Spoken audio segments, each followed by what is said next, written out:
Hey,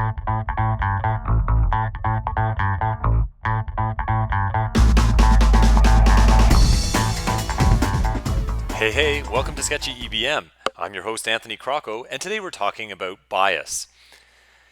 This is something that us EBM nerds seem to get pretty neurotic about, and really for good reason. What I'm going to answer today is, what is bias? There are three ways that I want us to think about this. The first is the definition, the second is an explanation of the definition, and then the third is looking at some examples. The commonly accepted definition of bias is an error in methodology that results in a systematic deviation of the results away from the quote-unquote truth. There are a number of different types of bias, and some of these occur before the research is done, during the research, or after the research is completed at the publication stage. At the end of the day, the only way we're really going to find bias is to take that research paper, look at the methods section, and really dissect it. To explain this concept a little bit better, let's look at a fictitious study. In this case, the truth is shown by our vertical line, and our results gather around the vertical line in our usual normal distribution. There are a number of things that can affect our results, one of which is random error and the other is bias. I want to explain the difference between these two things. So let's look at random error first. In random error, the results are being pulled in all sorts of different directions. After all, it is random. What that does to our overall results is that it actually widens the confidence interval and creates results that are unreliable. All of a sudden now we're not really sure where the truth lies. That's different than bias. In bias, the results are being pulled in one direction. Remember that our definition of bias says that it's a systematic deviation away from the truth. So you can see that our results now are going to be misleading.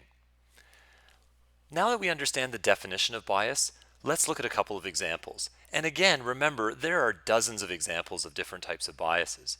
Today we're going to look at two. For both these examples, the truth is that the placebo is the same as the treatment. In our first study, the outcome measure that they're looking at is pain control. And it's an unblinded study.